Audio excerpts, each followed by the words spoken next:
Well, good evening. This is Brother Francis E. Revels Bay, the founder of the Circle of Race One, and I'm doing a pre-recorded podcast for Clear Blue Radiance. That's my podcast that I do usually on Thursdays, anywhere from 1 p.m. to 2:30 p.m., and it is done on Resonant Essentials Esoteric School of Metaphysics YouTube channel. I have a long day. So, anyway, this is pre-recorded, so you won't be able to interact with me with comments. But what I'm going to do, when this is completed, I'm going to upload a copy to Resident Essentials YouTube channel, as well as my Circle of Grace 1 YouTube channel. So you can go to either one, and if possible, make sure you're subscribed to both of them. This is where you know what's coming on or information. Sometimes Michelle, she's taking some time off right now, but it's only for a few days perhaps, and then she'll be back and she'll do her updates on her uh, Resident Essentials YouTube channel. Now, sometimes I do use the Circle of Grace one, and many of you know that I'm long-winded, so it's hard for me to do a very short, concise video. However, I've completed some recently. You won't see them on the YouTube channel. You'll have to email me at iam.circlegrace1 to get the updated information. And also the Circle Grace One website. I'm going to bring it down for a while just to take a break, maybe get it revamped, maybe host it someplace else, or maybe not use it at all. At one point before I had a website, I didn't do too bad.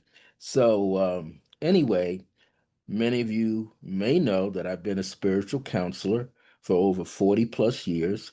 I've also been a meditation teacher since the same amount of time, about 51 years.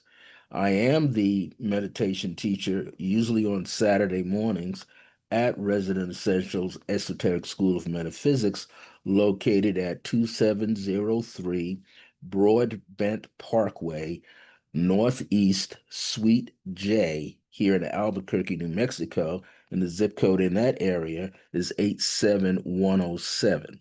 And so usually it's right behind the Carrington College Nursing School, which is off of Broadbent going right in and opposite the traffic light there, whichever way you might be turning. If you're heading west on Manal, you'll be heading a right turn. And if you're heading east on Manal, you'll be making a left turn. And Carrington College is across the street from the Sunset Memorial Cemetery. Peaceful. All right, let me stop with the jokes. So, Clear Blue Radiance is for October 30th, 2025, which is tomorrow. Now, on the banner, when you see it, I think I put the date maybe 29 because I was thinking of today. So, what I'm attempting to do for you is to give forth a pre-recorded, and that's right now, video podcast. And the topic for this is the fourth realm of consciousness.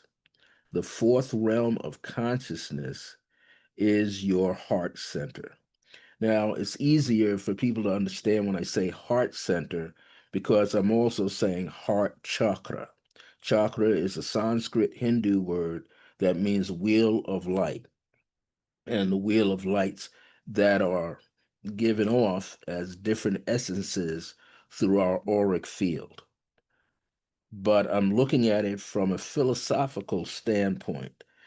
In metaphysics is a part of philosophy. Metaphysics also encompasses everything. You have man-made sciences, biology, chemists, physicists. You got people that study quantum physics, and then you got those of us that people that are into religion, and then you've got people in alternative religions, what we call now the new thought communities that have been out for a very, very long time. One is the science of mind, which is now also called the Center for Spiritual Living, started by Ernest Holmes, and then there's Charles and Myrtle Fillmore, who started the Unity Church. And both of them are teaching the same things, doing mind treatment. Now, that's not a psychological thing, but it's designed to get you to go in deeper to your subconscious mind and be able to bring forth the expression of your I am presence, which is called the God within. The late Reverend Ike used to say that the God within. He never said that you were paying or praying. Well, paying is it happens there too, but you're not praying to something that you cannot see. What you see is yourself.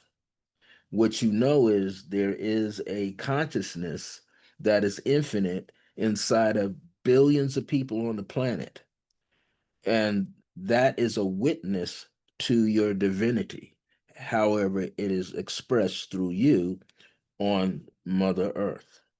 And so, this particular topic is how many of us would like to be in the fifth dimension. You're perhaps hearing that all the time for the last 3 or 4 years. We're going into the fifth dimension. We're going into the fifth dimension. Now, if you think of it, there was a group back in the 1960s, and they were called the fifth dimension, and they were kind of ahead of their time. They used to put when the moon and the sun is in Aquarius. They sang that song. They sang lots of tunes. They sang a tune that was called Up, Up and Away, because the guy that managed them was out here in 1967 in Albuquerque, New Mexico, and he witnessed the hot air balloon festival. And that's how that title came up, up and away in my beautiful balloon. And that goes on every year out here. So here's the deal. Many of us would like to be in the fifth dimension, and I feel many of us will. There's a lot of us that's going to be pressed into it, hopefully not through fear or doubt or illusions, but because we are opening up the heart. There's a very important element that we still need to have with us. And we need to learn how to open our hearts, just not empathically, but open our hearts spiritually, and understand that we all are connected, and that we realize that we have lives that we can live where we are expressing compassion, where we're showing grace, where we're giving forgiveness to ourselves, because we often say, we need to forgive another person. But what if that person doesn't want to accept your forgiveness? Then you're carrying around the burden of that energy. So all people learn to tell you, and you learn to figure it out eventually through so much pain, emotional, traumatic pain, that you realize I need to forgive myself. And so true forgiveness is learning how to forgive yourself so you don't carry the burden anymore. Many of you have dealt with bullies, people who don't care, especially people who are narcissistic, because they don't care about you, they only care about themselves. And if they see you as a prey and they make you a victim, the first thing they say is you hurt them. They always say that because they got to be the victim all the time while they're busy victimizing and oppressing other people. So often you have to go into the field of emotional wellness for yourself. As we remember to remain actively connected to our higher self, because that's what meditation is for, is to get us to quietly connect, activate that vibration, connect with it, activate, and start communicating with the higher self. And in my book that I have written, I have it back up here, that one with the pink looking and the guy, person in meditation. That book talks about, that's my seventh book, and it talks about how we are the higher self on earth. We've been misguided for a reason. And I'm not just talking about my complexion, lighter complexions as well. And the reason for that is certain 1% of the people don't want people awakening to themselves. They don't want people to understand that they are divine beings walking around in a human form able to communicate with all parts of nature, from insects to animals, to birds in the sky to lions and tigers. Now, most of them are not going to listen to us, but we can get to that point where our energy can expand so much that everything around us in our environment can feel our presence and can tell the difference if you are a negative personality or being a positive personality. Do you have a sense of unconditional love? Those of you who've had parents know that feeling. Either your parents gave it to you or they didn't. Or you know animals, have had animals, cats and dogs. Cats and dogs know exactly who you are. When they growl at you, you make them uncomfortable. But when they jump all over you, climb all over you, they feel that sense of warmness, that compassion, that unconditional love that you have for everyone and every living thing. And so once you learn to comprehend and understand that you must live from the heart, not wear the heart on the sleeve. In other words, not to feel a sense of weakness through your heart, but to live through your heart, understanding that you carry waves of energy internally that we call a vibration. And when you start to release it or share it, it becomes what we call a frequency because it's outside of your body. And so we have to learn to live and act as our higher self. That's highly important. If we're not doing that, then we start sliding backwards. But here's the key. When we study the chakras or the energy centers, we have three below, three major ones below the heart, and then above the heart, we have three others. And if you include the heart, that's seven major chakras. But they're more than that. There are also minor chakras throughout the body that correspond to those seven. And we have to learn to become more of our higher self and then step onto the bridge, cross over the bridge, but cross onto the bridge. And what is that? That is your heart. Scientists have already said that the heart gives off more energy than the brain, that the cells in our body, trillions of cells, point, I think 17 or 0.017, all of those cells coming and going in our body is stronger than 1 billion volts of one lightning strike. That's why we can feel lightning when it comes. You can feel a storm. I understand what my elders said when I was a child. All my bones are aching.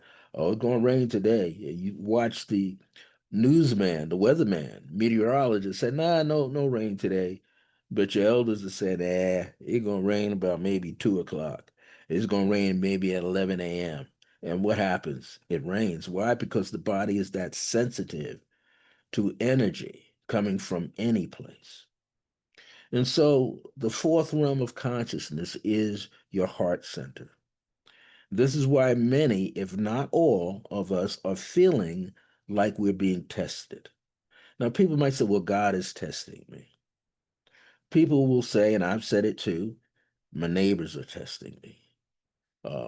Old friends are testing me. People I didn't get along with, people that I worked with long ago, always tested me. But it's not so much them all the time. It is also ourselves putting ourselves in certain situations that we shouldn't do, under certain conditions that we never should do, and that's the test. But the test, in order to pass that test, we must grow our awareness like a farmer, planting seeds in the soil of our subconscious mind and our conscious mind, and through our emotional bodies, mental bodies. We have to pay attention to what we're doing. So you might ask yourself, what am I aware of? What am I doing? How am I doing it? And then you have to remember, right? You want to remember. If you had a rough time with somebody or the place that you went, you weren't treated properly, that should stick in your mind. Why? Because every time you hear the name, the body reacts. Do you know that when people have had physical accidents, falls, very detrimental accidents and falls, and or even auto accidents, and I've had one or two, your body remembers the energy of that day that you were involved in an accident or a traumatic experience or a positive experience. Our bodies are not only magnetic and electrical at the same time, but they gather information. That's why we have the five physical senses.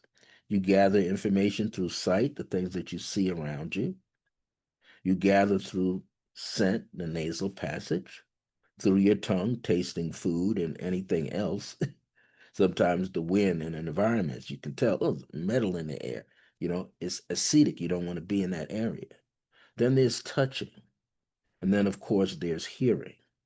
So you got five physical senses that allow you to have any two or three that can tell you what's in front of you or around you.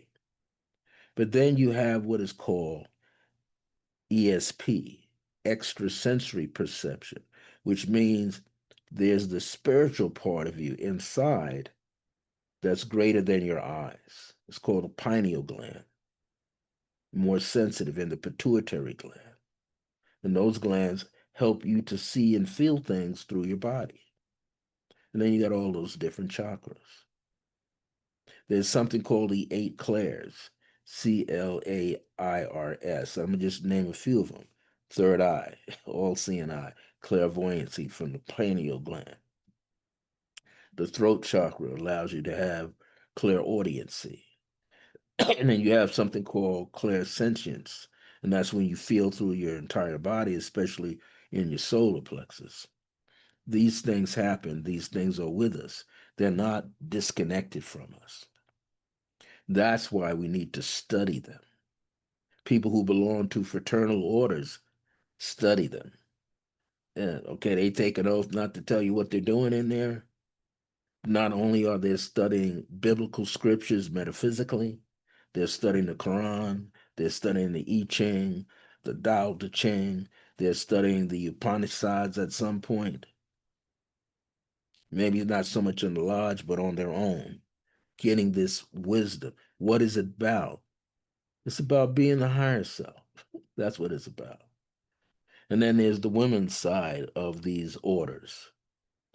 And the women's side is the Eastern Stars. And for children, they had something called Daughters of the Rainbow, I think it was called. But here's the cool thing. One of my friends was in it, she said. And I remember my late mom mentioning it when she and her sisters were younger and brothers were younger. They were in those things while their parents and grandparents were in the bigger, larger orders. But the reason why I bring all this up, because every moment of the day, we are chipping away from our old physical selves, from our 3D consciousness level. And the important thing is that these events that are happening, that are all man-made events, they're actually going to be temporary. That's why they keep shifting. We keep seeing things here and there, kind of throwing you off balance. It's like a circus, not a three-ring, a multi-ring circus. So you're not sure which part of the thing you're supposed to be watching on the news or on the radio or on your phone. And now they got people running around doing artificial intelligence movies. Now you can't even tell if they're doing something that's real or not. You can't tell. And it's going to get more intense where someone may capture my image and have all my head movements, hand movements, body languages, body movements, the way I wear my berets and my fedoras and my glasses and you name it, and put that thing into a artificial intelligence movie where you may not be able to tell the difference between the real me and an artificial intelligence thing that was supposed to look like me. And can be very dangerous. Why? Because there's no emotional sensitivity in that thing, none whatsoever. So you want to be a little careful. Study it if you want to, learn how to do it if you want to. But remember, you are the master of you, not something that is artificial.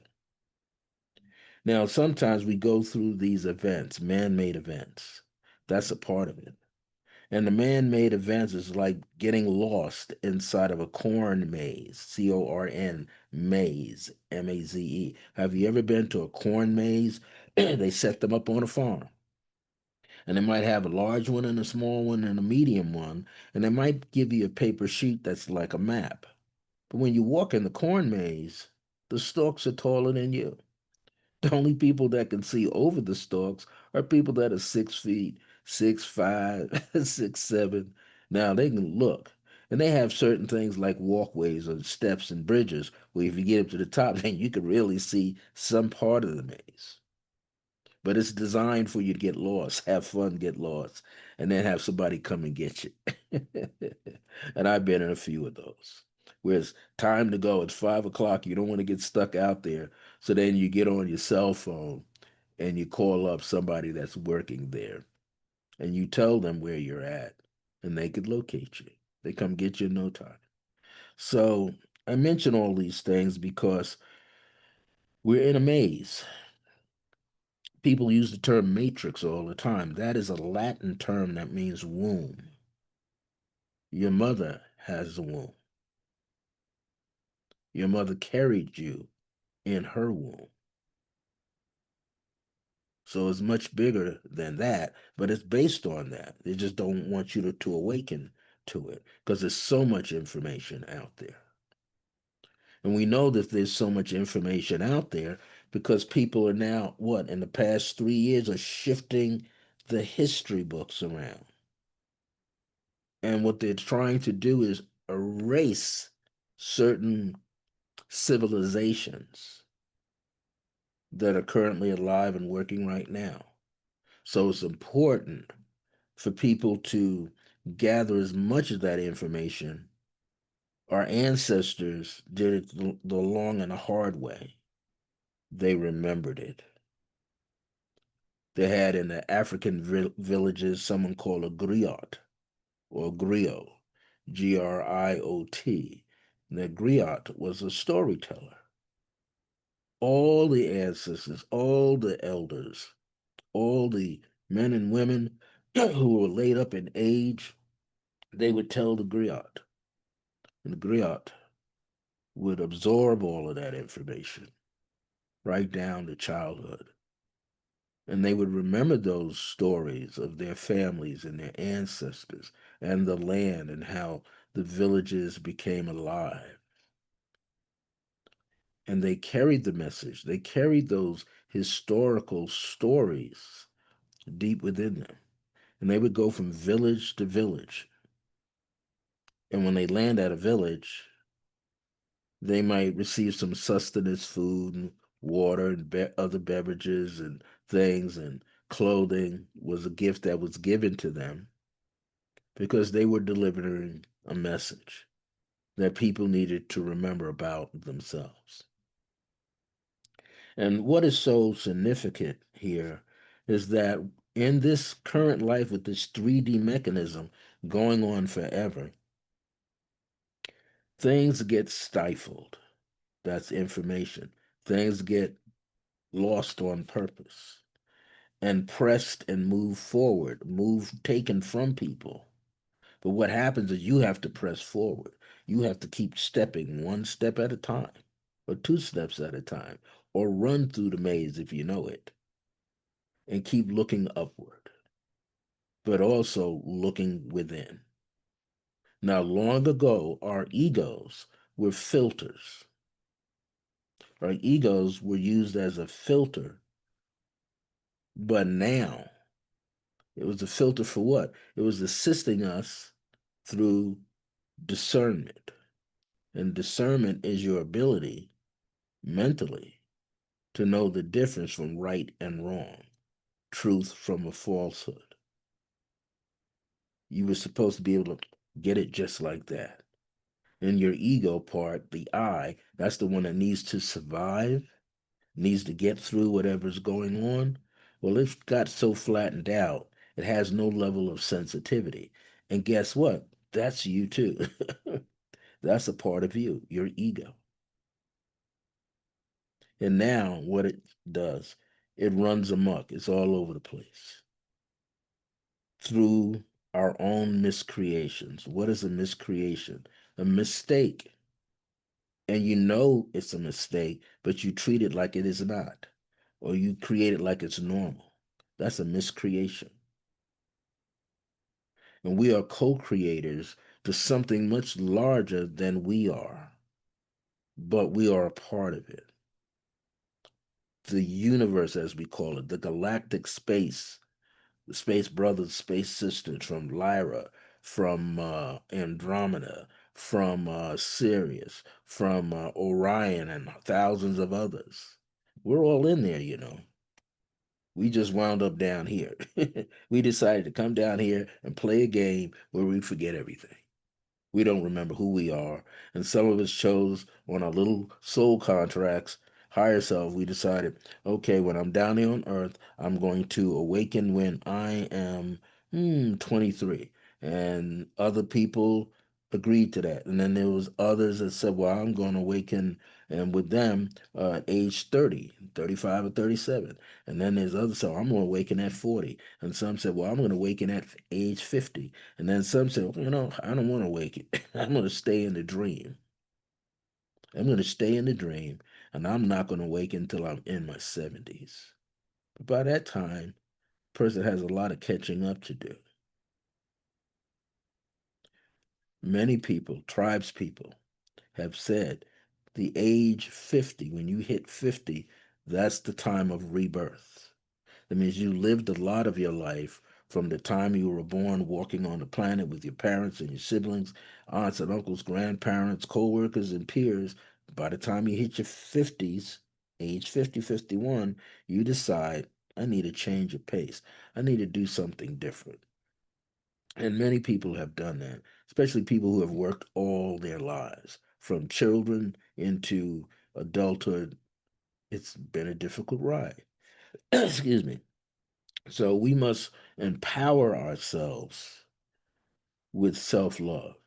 See, no one is going to love you, but you got to love yourself. When people see you respect and love yourself, then they will add on to you.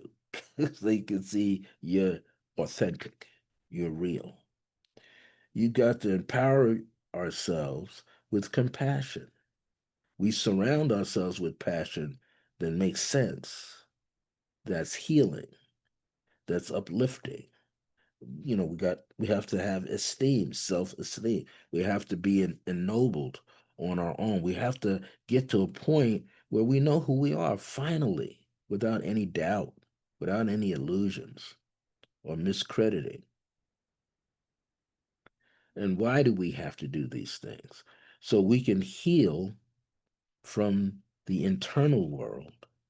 That's when we close our eyes and we're inside the body and going through the file cabinet, the DNA and the RNA, to see what is happening, our genetic codes, what have we acquired or throughout that we need to bring back in. So that's the internal world. And we have memories and things. Then there's the external world where you bring those memories out, you try to live them, and you're interacting with others who are doing the same for themselves. And then maybe you two get together and start to collaborate. Businesses collaborate. Small businesses, big businesses. What is the biggest business? Family. Mom and dad have to collaborate in order for the family unit to function. And then what they do, hopefully they're doing it correctly for themselves. And if they have any children around them, they witness that. And now they see what is called a healthy relationship. Some children don't get that. They get to see an unhealthy relationship every day. So these things are happening all the time. And we have to get into the heart center. We have to take root there and we have to get comfortable there. Because when we do that and we allow ourselves to do what?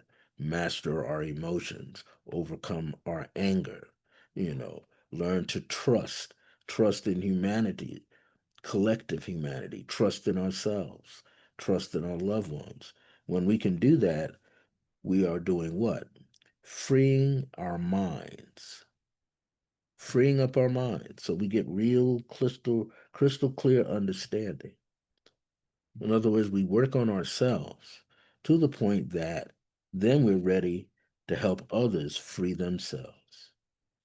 Now, here's an important thing. When we're in the world by ourselves with small groups of people, medium groups, or large groups, we have to be anchors. What does that mean to be an anchor? Think of a ship, like a naval ship, when it's out at sea, in the middle of a body of water. To keep the ship from moving around, they get as close as they can to the shore, but not too close, but close enough, and then they put that anchor out.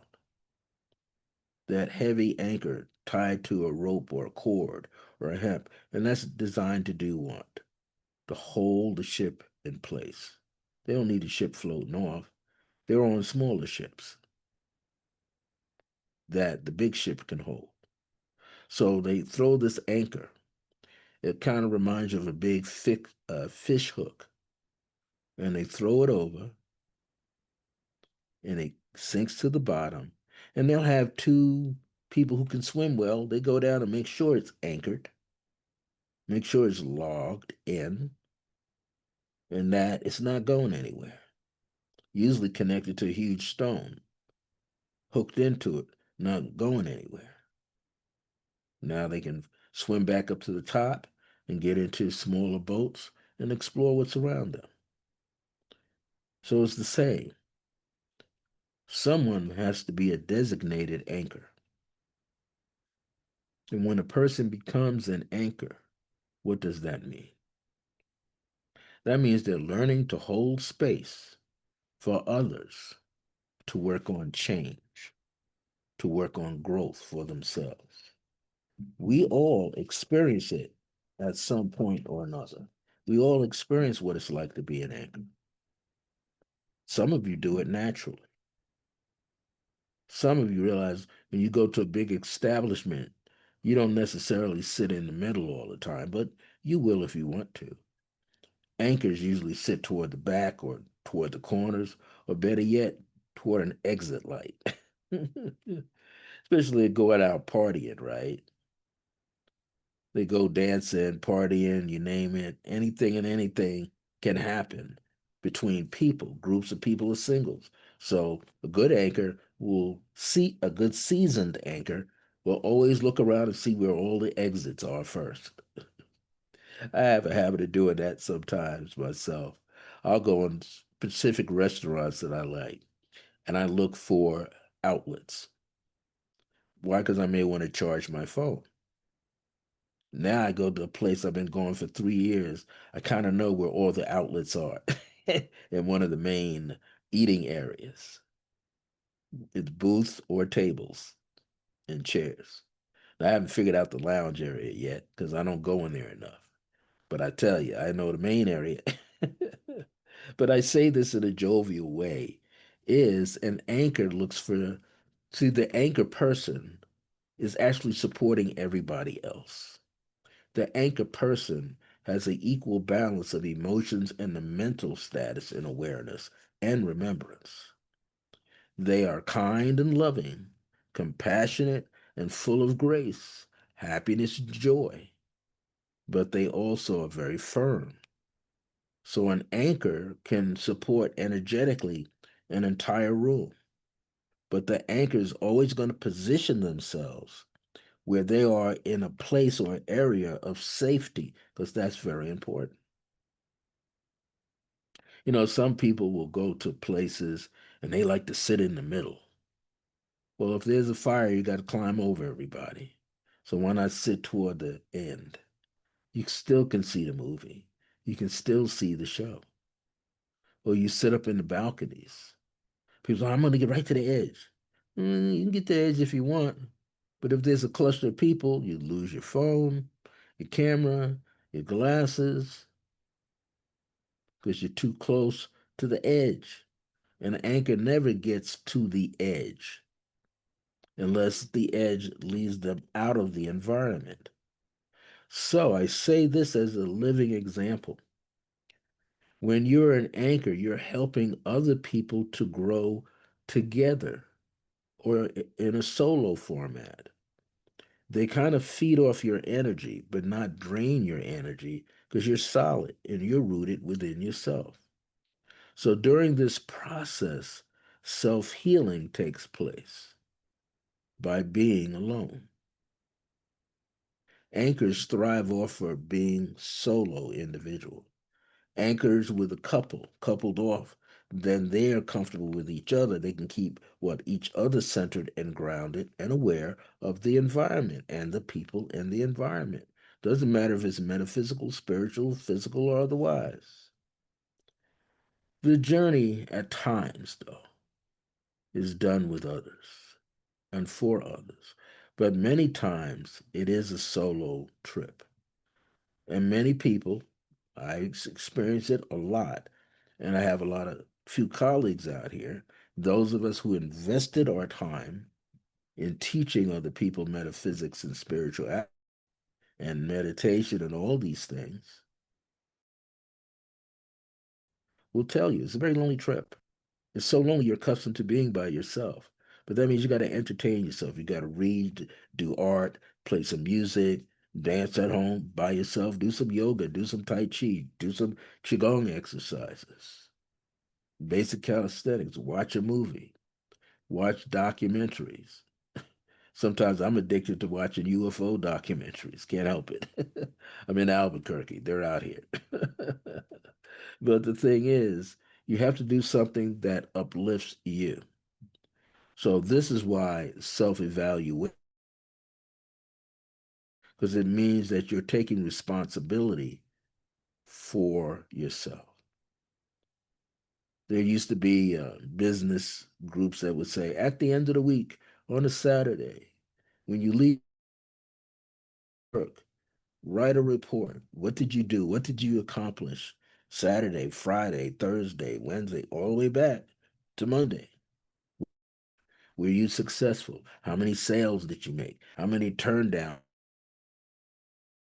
did you get? You used to do that all the time. And I can tell you, you in the sales world, in the marketing world, you find out who you are. Real estate brokers, you find out who you are. Some people are the hard sellers, some people are the gentle sellers. Some people are cold. They don't care about nobody's emotions, no one's emotions at all. They only care about the sale. They want to make that money. Of evaluation reports. And then they can pass those reports on to people that work closely with them. People can do it inside of a family structure as well. You can do it on a Sunday morning, but you do it on a Saturday morning if mom and dad is around or when everybody's having dinner together. That's the great time. And then you can see. And what that does is of their self-worth and have supporters. That's one way. The words we speak, how we act, and the deeds that we leave behind us tells a story about who we are. There's no need to live in this 3D world recreating old useless platforms and knot holes. You know what a knot hole is in a tree, right? The knot, that's the part where a branch was severed off, and then there's an opening sometimes there. So I use that as an analogy here. Useless platforms and knot holes, holding on to our old lifeless stories of pain and addictions, senseless things and illusions. So let me say that again. In this 3D world, you don't want to be constantly recreating old stories of pain, addictions, senseless things, and illusions. You don't want to do that.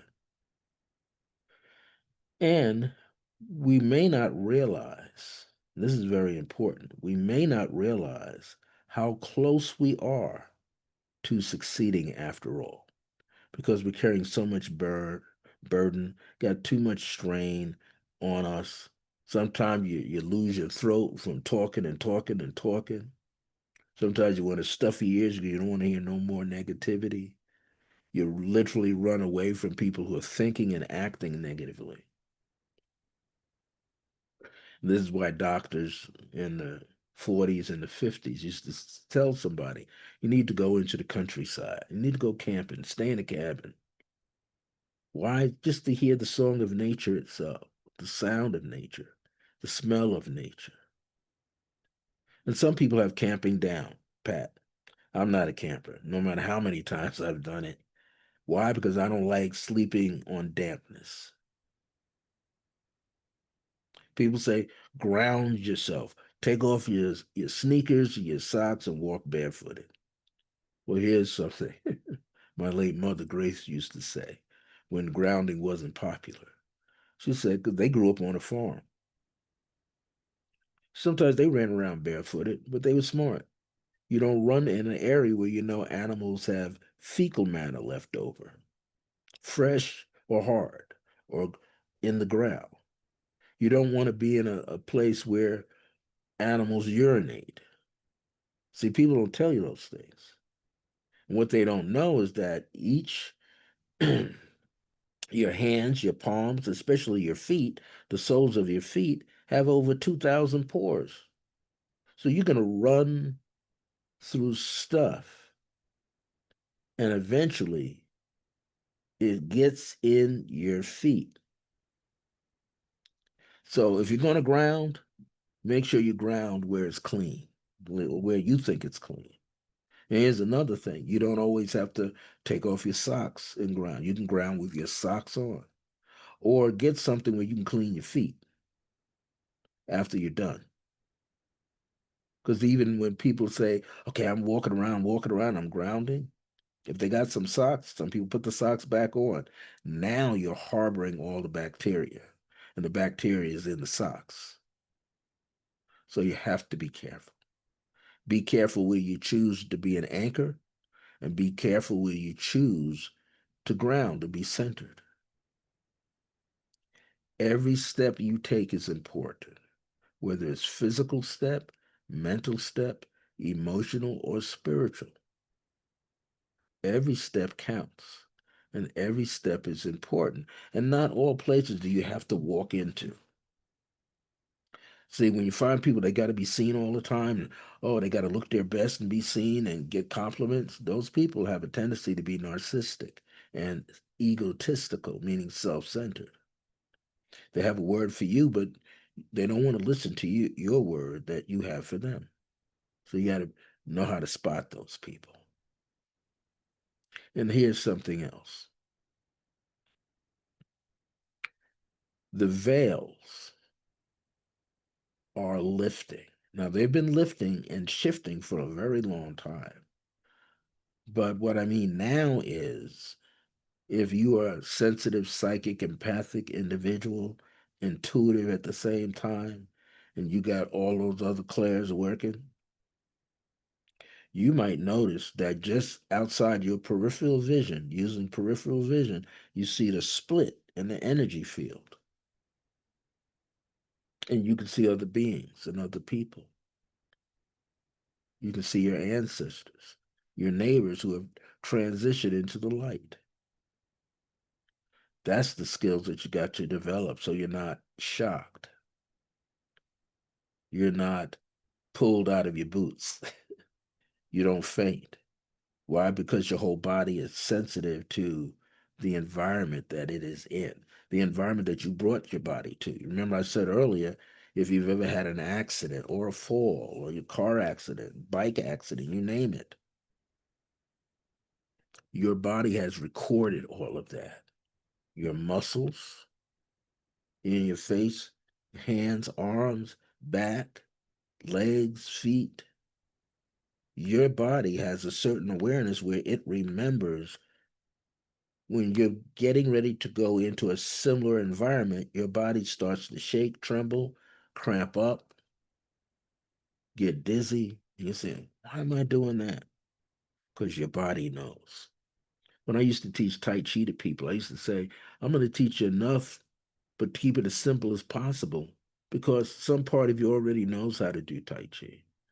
And they go, what do you mean? This is my first time in a Tai Chi class. I said, it might be your first time today, but eons ago, you might have been a Shaolin monk living in the Wudang Mountains. You might have walked the Great Wall of China. You may have lived in some other part of the world where you were a martial arts master, an herbalist, herbologist. Your body has these things encoded inside itself. We have chosen these lives to be in, and they're not easy because now we're trying to remember why did we choose it? And then we don't want to wait too long because if we wait too long, then what can very well happen is this: we become confused. Our awareness mechanism and our remembrance mechanism fails us. So we have to work on being clear. And this is why I say the veils are lifting all around us. The dark shadows are not some entity coming through attacking you. The dark shadows are old thoughts and old passions and old fears where you are afraid to let go of limitations and addictions and senseless thinking and anger and emotional pain. The shadow part of yourself is these old tapes that are still there. And eventually you got to look at them and eventually you got to conquer them or delete them out of your system. And when we can do that, then we begin to grow clearly. We begin to see clearly for ourselves. And here's the nice thing to know. See, people think they're going to go from 3D, skip over to fourth realm consciousness, and wind up in 5D where they speak the word. They can hear the word, they speak the word, and what they speak comes into existence. Whether there's prayer, affirmative prayer, whether it's a meditation, whether it's a decree. They know that they can speak a thing and it shall manifest. We can't skip the fourth realm. And here's why. Because the fourth realm of consciousness must go with us. It represents a new library of information, a new library of awareness and remembrance, how to be what? Compassionate, how to be kind, how to talk properly to get a proper answer. And you don't have to have perfect English, perfect French. You just have a knowing, an inner knowing that what you say is absolutely true for you, but it comes from a higher source that you are housing, and that's housing you. So we're not going to leave the fourth realm of consciousness. We are going to leave it firmly planted inside of us as an observer.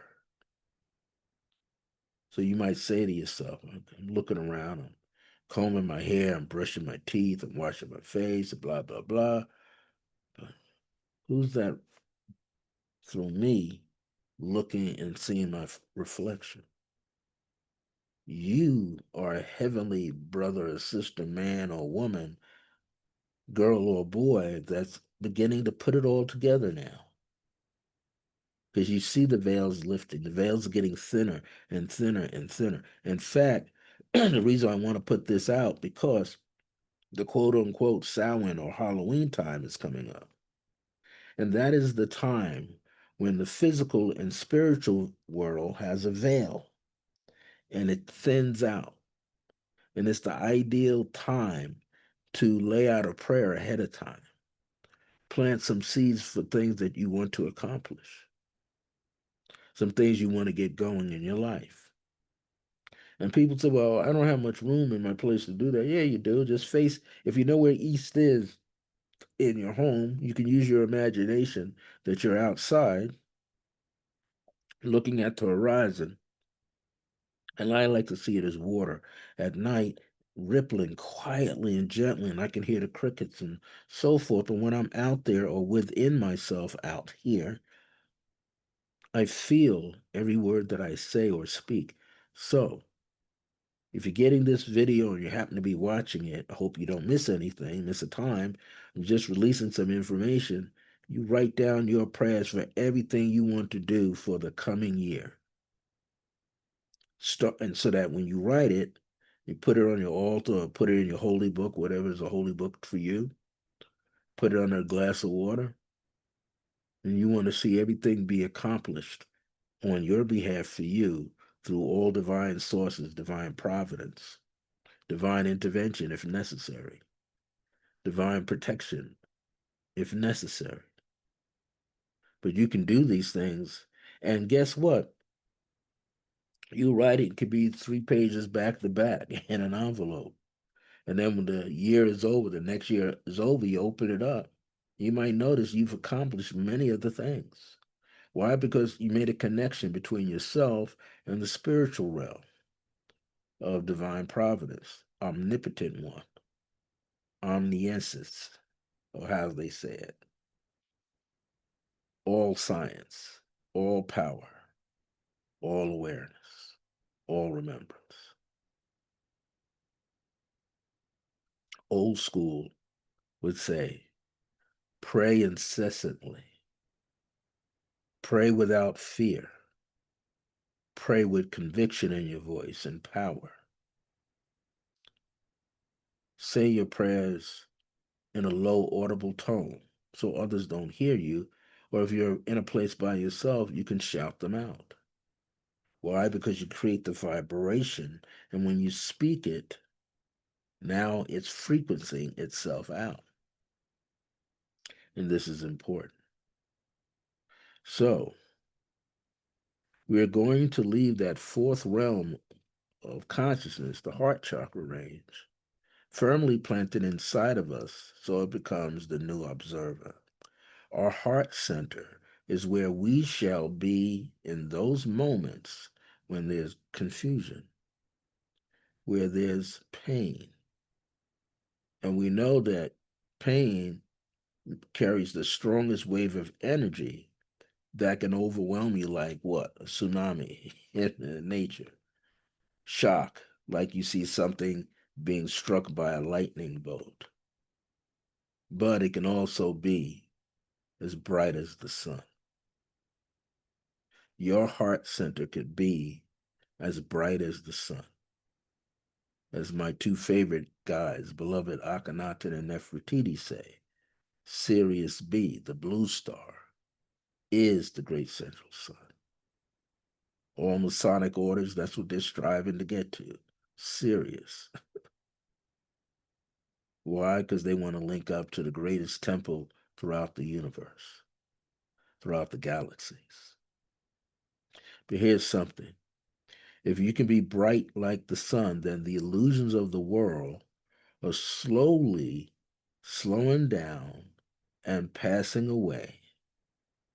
In other words, don't have a grip on anybody. And humanity is being pressed, impressed, and pressed, given an incentive to rise up and free itself of its own chains of limitation. We're experiencing much in the world of limitations. So I have a big reminder here for myself as I close this out. It is time to enter the chamber of our own higher self. It is time to enter the chamber of our own heart center and broadcast the frequencies of unconditional love, divine light, and let ourselves be encircled by divine grace. And then we can be the beacon light. So here's a very short meditation. With all that I've said and any notes you have taken, I just want you to take a moment and stop Take a deep breath in through the nose, hold it, and then release it.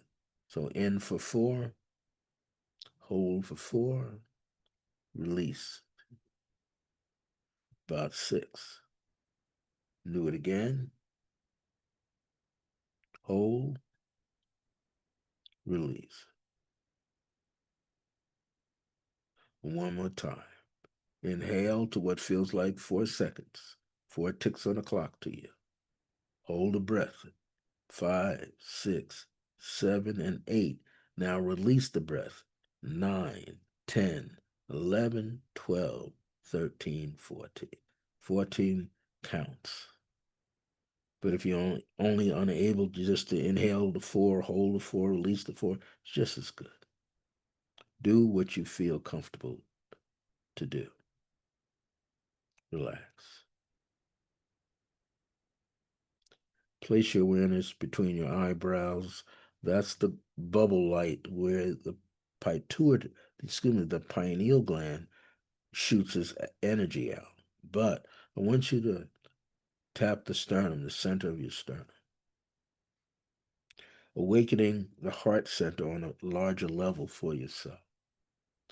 And whatever part of the teaching that you captured today, I want you to hold on to it, not only in your mind, but in your body around the heart center. Perhaps there was something that was troubling, just let it go and just only think about what is healthy and positive for you to do at this very moment. Inhale, hold, exhale.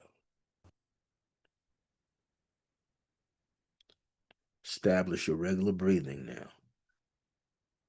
Take your time. And as a great teacher who's still around, Montauk Chia, he says, smile in towards your heart just a little bit.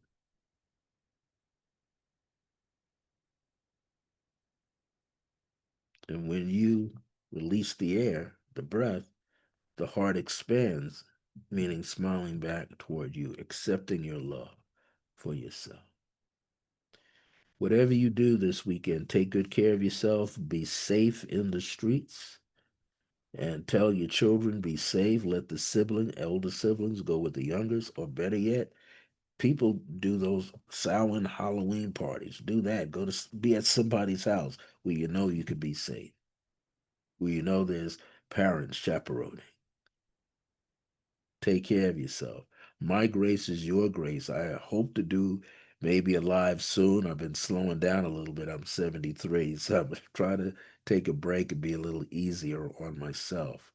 But what I want you to realize, you can review all of these passages, these clear blue radiance, or and I want to call them anointings now, because it has so much information in them in a short period of time.